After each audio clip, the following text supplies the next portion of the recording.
Hi guys, welcome or welcome back to my channel. If you're new here, my name is Kay, and here on my channel I share everything nails with you. In this week's video, we're doing a 5-week acrylic rebalance. And to finish the set off, we're doing some abstract design. So we're going with some spider gels. We're going in with nail foils. Couldn't find my loose nail foils, so I ended up using my Valentino foils. And if you guys have the Valentino nail foils, you guys know how messy that is. I've had it for years, and the jar is still full because I don't like using it because it's so messy. You need very little for whatever design that you will be creating. It is just so messy, but I managed to get it where I wanted to go. We actually ended up putting on an extra nail here and there. I kept it pushing. And then I did go ahead and use both a base coat and a top coat on this client because we're doing designs. So I did go in with Beetle Foundation base coat.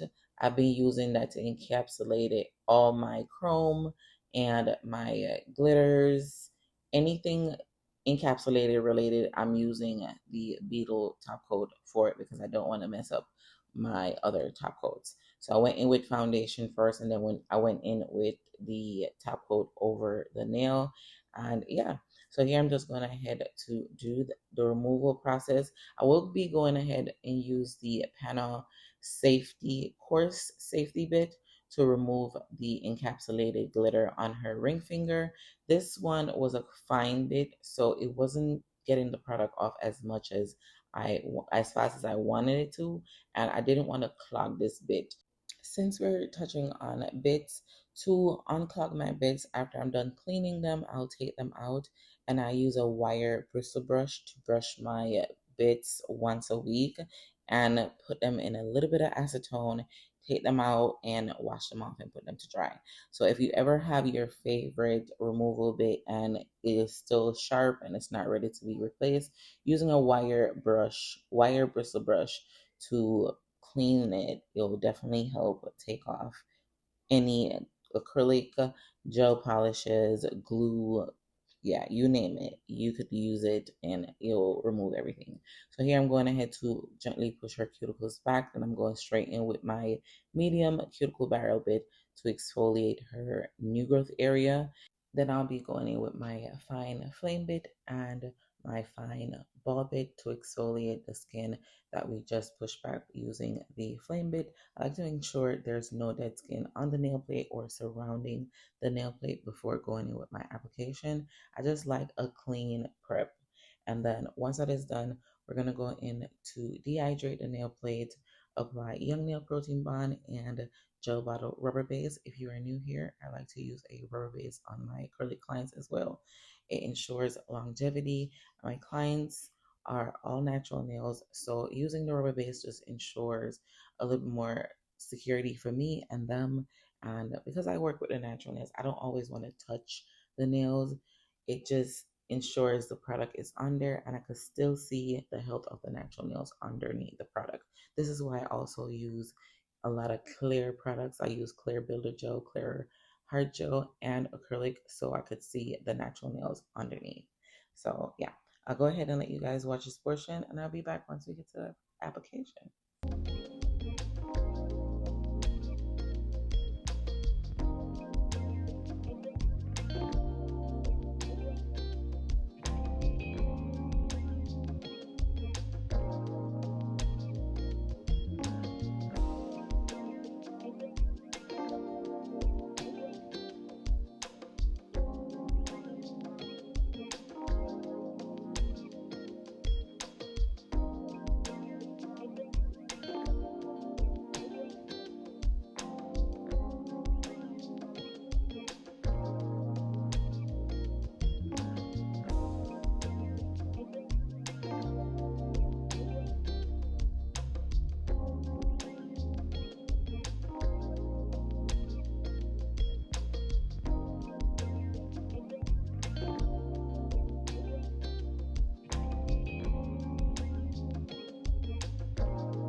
Alright guys, we're all done with prep. We're going in with a slip layer and then we're going in with a bead of acrylic.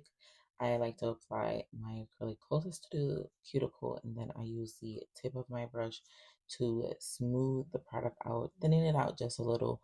I don't like my cuticle bead to be really thick, so and then I take it all the way down the nail with the middle of my brush.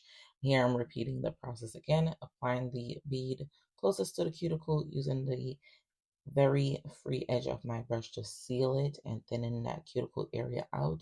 Then I use the middle of my brush to take the product all the way down because I will be restructuring her nails. Applying a little bit more acrylic helps me to lift the free edge of the nail to take away a little bit of the natural curve of her nail. They'll still look curved. They won't be as curved. So when she's typing or she's at the gym or just doing day-to-day activity, it'll reduce the chances of her breaking her nails or breaking the tip of her nails or applying pressure on the free edge of her nails, which will cause her to apply more pressure to the new growth area. I hope you guys are finding my videos helpful. I share these techniques and these videos in hopes that it will help someone and continue to encourage anyone that is considering the nail industry or has been in the nail industry to keep going, do what you do, and do it with confidence. Everyone does their work differently, and what works for you may not work for me. Works for me may not work for you, but I hope you guys could take away some helpful information from me sharing my work with you all. And if you are new here, thank you for being here. To my subscribers, I love and appreciate you guys. Your support means a lot. And if you're just a viewer and you're stopping by, please consider subscribing. Share this video with someone that you know will find it helpful. And yeah, so here I'm going in with my last bead of acrylic on her thumb, and we're taking it down the entire nail. I'm wiping my brush on the paper towel just to make sure I'm taking out any excess monomer out of the brush so I have more control of the bead of acrylic. And I'm making sure the cuticle bead is nice and flush with the cuticle. So if you need more, you could go ahead and put more on just to make sure you have a nice full coverage nail.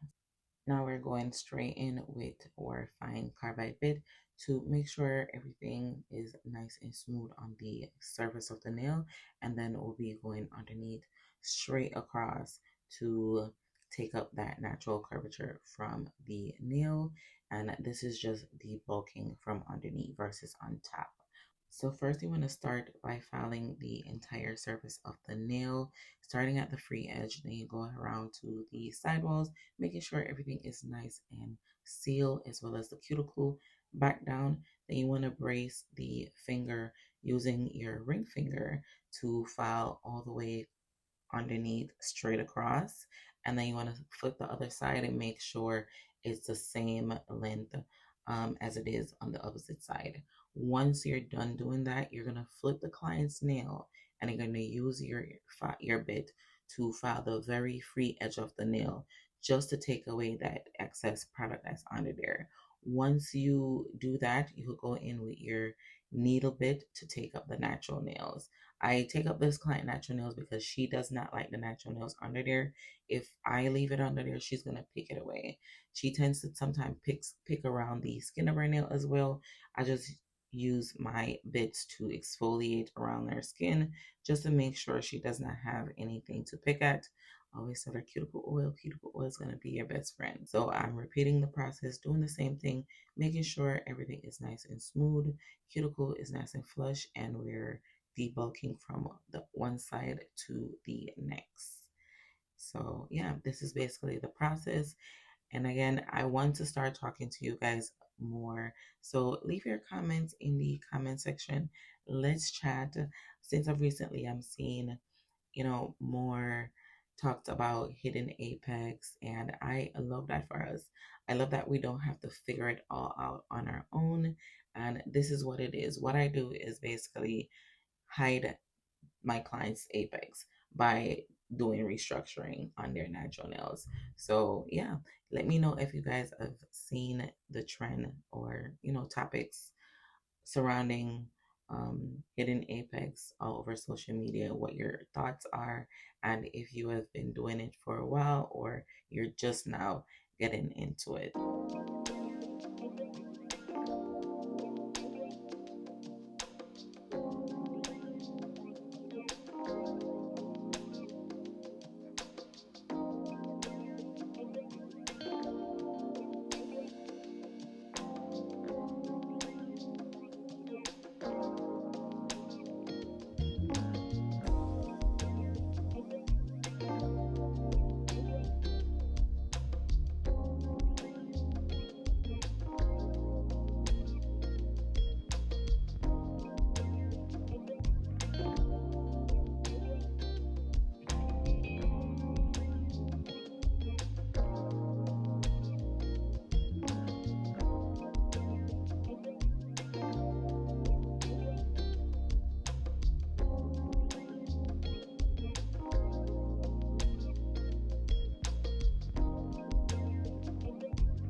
Alright guys, so I went in with my 240 grit sanding band just to make sure there's no scratches and stuff on the nail.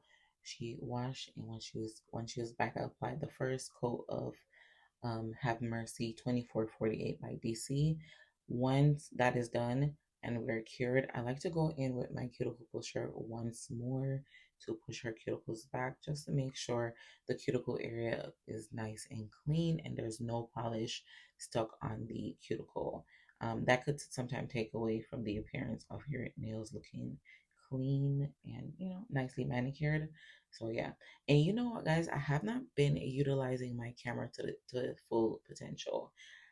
With my camera, I will get a cleaner thumbnail picture versus my phone. So I'm going to give that a try and see how my thumbnails turn out as well as my ending videos. Because the more I edit my videos and the more I watch them, I just really like how the camera just shows everything.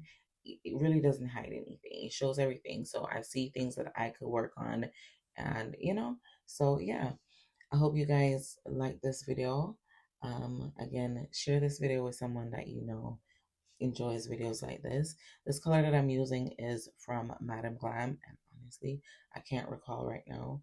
But yeah, I enjoyed doing this set. This set, she did take a photo, and we just took different design from it, and we tweaked some, and yeah, they turned out really nice. I enjoyed doing them. And then this color, this white here, I want to say it was the Jello white that I used. And I used my Spider Gel from Madam Glam and the the loose foils were from Valentino. The top coat and the base coat is Beetles top coat and base coat, just to ensure that the design won't go nowhere. We won't have any chipping. And once she comes back in, her nails will look as brand new as when she was leaving. I prefer that. My clients prefer that. So here I'm going in with my dotting tool with just some black polish. Honestly, I use D&D black polish, and I'm using my brush, my strapper brush as well, to create some stripes. I did forget to put the stripes on the pinky finger. So after I top coated her nails, I was like, why does this just look so blank? So I ended up just going ahead, buffed the nail a little bit, and I put the design on, and I went back in with top coat. I'm not sure if you guys would have noticed if I didn't mention it, but yeah, I did move it up in a slot before though. I just wanted to let you guys know that. So yeah, for the abstract design, I'm just going in with different shades of blue just to create, all different design. I'm using my dotting tool here. One of the designs were like a half moon, I want to say. And then around the moon, it was like a line outlining it. And of course, her nails was much smaller. I could have made the circle a little bit, the half circles a little smaller, so the line would look more pronounced. But I had an ex client come in. I was telling her previously, like, hey, start sending me your designs sooner, So she's sending me her designs a little bit sooner, which I appreciate. So I know to block off extra time. When I am doing designs like this, it's taking me 2 hours. It definitely takes 2 hours to get everything done. Um, I'll get done with the prep, the application within an hour and 10 minutes. And if it's just the French, I'll go straight in with the French and I'll be done in an hour and a half. But once it's designed, going from finger to finger, yeah, 2 hours. Give me 2 hours, please. In between, I could clean up if I forget something. I could, put it on and stuff like that. So I went in with the foils, and now I'm going in with Beetle foundation all over her nail just to seal the designs in. Then I go straight in with the top coat.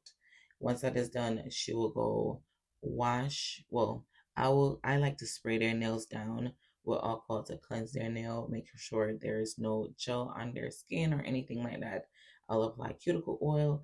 They'll exfoliate, and once they come back, I will take my thumbnail photos and stuff. If you guys have made it this far in this video, thank you for hanging with me. I hope you enjoyed this video. If you have any questions, again, please leave them in the comment section, and I will see you guys in my next one. Thanks for watching.